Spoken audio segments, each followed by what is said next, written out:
Hello student, welcome to my channel. So are you ready?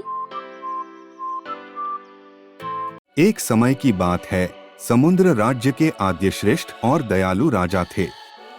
उनका राज्य एक आश्चर्यजनक जलमय संसार था जिसमें कोरल के महल, चमकती समुद्री गुफाएं और जीवंत समुद्री जीवन थे।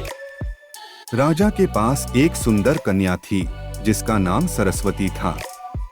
उनकी सुंदरता ऐसी थी कि जो भी उनको देखता वह उन्हें देखने के बाद ही चमक रहा था।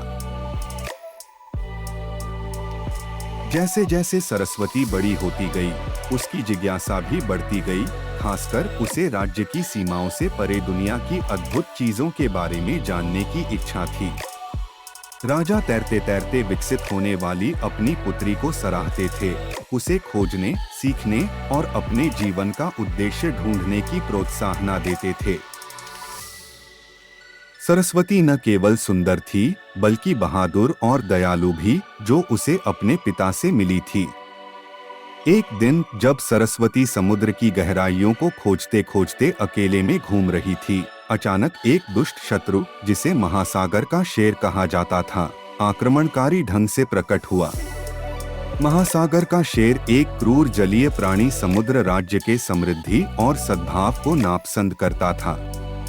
उसके नेता रावण, उनकी विनाशास्त्र प्रेमी प्रतिद्वंद्वी, ने उस राज्य को जीतने और जलमय दुनिया में अंधकार फैलाने की इच्छा पूरी करने का निश्चय किया था।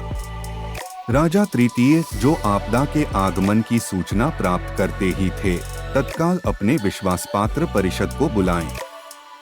समुद्र राज्य के चारों ओर उत्पन्न हो रही हावी लहरों के बीच तृतीय जानते थे कि उन्हें अपने राज्य और अपनी प्यारी बेटी की सुरक्षा के लिए तत्पर होना होगा।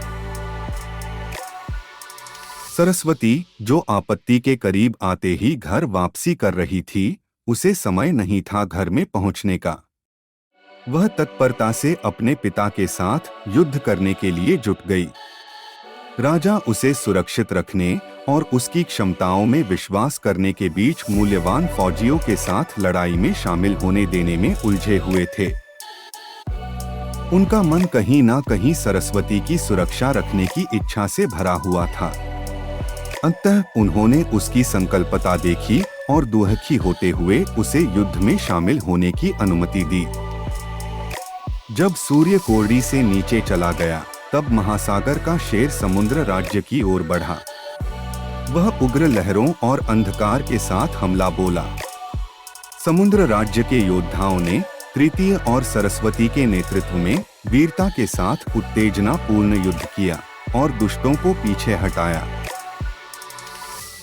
युद्ध के अवसर पर सरस्वती ने स्वयं महासागर के शेर से मुकाबला किया। उनकी टक्कर कठोर थी और ऐसा लग रहा था कि अंधकारी बलों की विजय हो सकती है। हालांकि सरस्वती की राज्य और पिता के प्रति प्यार ने उसे असाध्य लगने वाली स्थिति से बाहर निकाल दिया।